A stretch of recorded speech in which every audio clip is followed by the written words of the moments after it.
Howdy! It's day number 4 and video number 2 of my challenge. Today we're going to be playing from the Lydian mode, the Lydian fingering of the 3 note string scales, and trying the challenge on that. For those of you who like to think major and minor, we're talking about F sharp major. Alright, probably going to first see how this scale sounds. For those of you who want more theoretical information on the modes on different scales, there are plenty of videos on this service and elsewhere also where you can find that information. That's not the point of this information. Yesterday's video was very long. I know, I'm sorry for that. I try to keep them short from now on. There's going to be additional info coming on the techniques and the practicing, but mostly we're going to be focusing on the challenge itself. So, B Lydian. Here's our B chord, and the scale itself. I'm going to be playing the rhythm pyramid on the tempo of 80 beats per minute first, and you're going to hear how it sounds like on a slow tempo. So this is 80 BPM.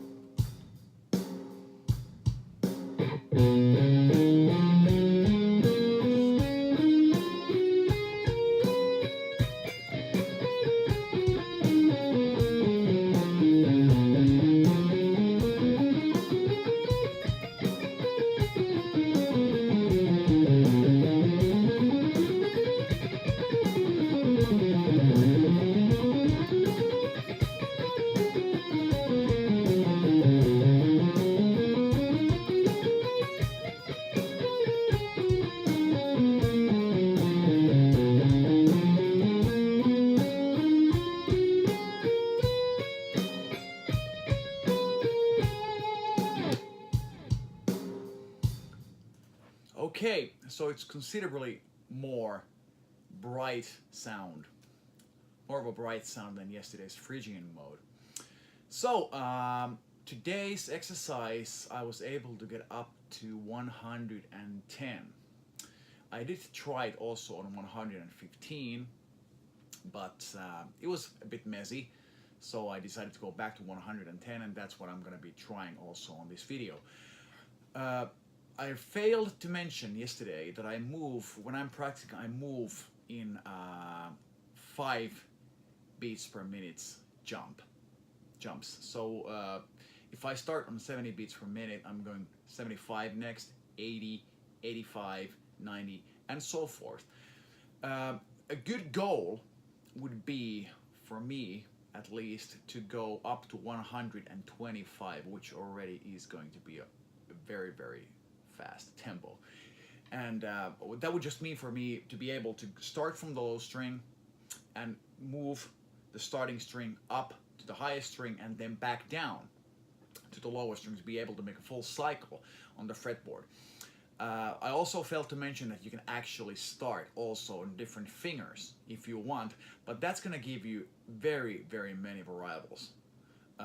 So I've just settled on starting on different strings, always starting on my index finger. Anyway, let's move on in the tempo just a bit. We're going to be playing it at 95 just to get some motion into the hands before the big test. I'm going to be moving on to the neck pickup, which is actually a single coil on this guitar, so it's going to be sounding a lot different. 95 beats per minute.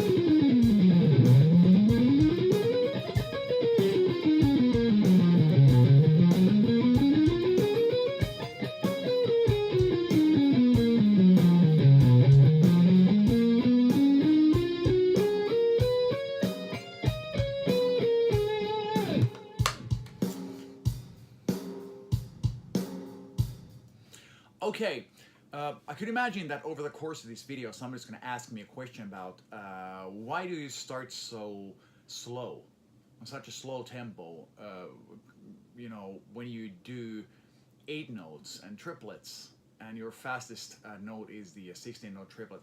The thing is that the training method comes from athletes, sprinters, weightlifters, powerlifters. You might think, what do those things have to do with playing guitar? Actually, they do a lot. All of these activities, they work on the nervous system of the body, and I believe, and a lot of other experts also believe, that you don't need to, and you shouldn't be stressing your nervous system too much with practicing, because especially with guitar, you can practice up to 8-10 hours a day, and by itself it already is very stressful for the nervous system.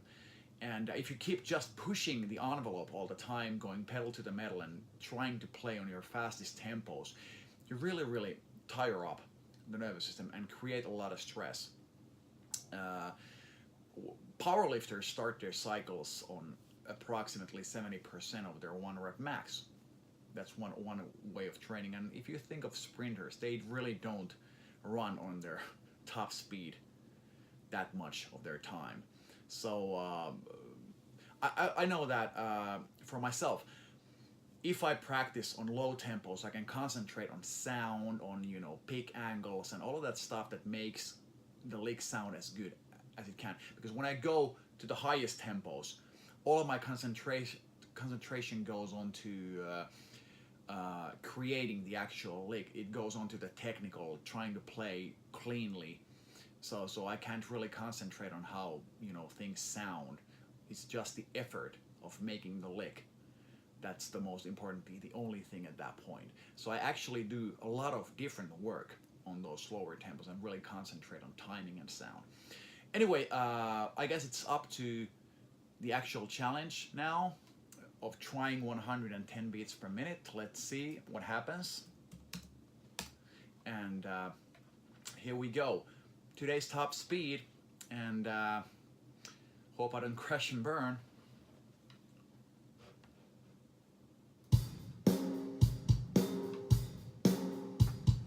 And I started this one on the 3rd string coming down on the treble pickup.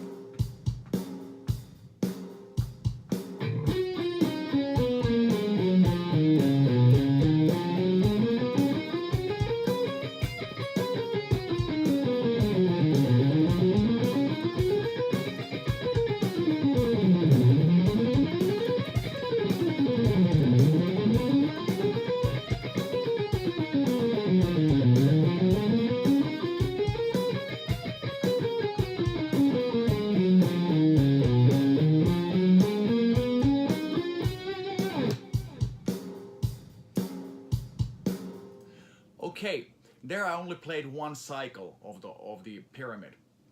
I was not going into the 2nd cycle. I just decided on the fly that maybe I should also play it starting on the low string, just as an example that there is a possibility in this speed, or actually at least an attempt to play it starting from another note as well, or another string. So from the 6th string.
Seems to work. There was a minor hiccup on the 1st cycle. That's why I decided to go on to the 2nd cycle. Lydian mode, the fingering there is obviously a bit easier for my left hand than the Phrygian fingering. Tomorrow we're going to be doing Lydian, so we're actually going in order of the major scale, but we're always starting on the same note. We're going into the Lydian mode on video number 3, day number 5, and I guess that for you also, if you want to start practicing this and practicing the modes, try to stick to one sound each day, so you can really concentrate on also learning to hear how the mode is supposed to sound. You can have like a computer synthesizer chord behind there or something like that, so you can actually relate the notes onto the bottom. So if it makes it easier, but that's one of the key factors here is also that you can learn to recognize the sound of each of these scales. But until further notice, I'll see you guys tomorrow. Tune in for Lydian mode, and we'll see what happens with the challenge. So tomorrow it is. I'll see you next time. Bye.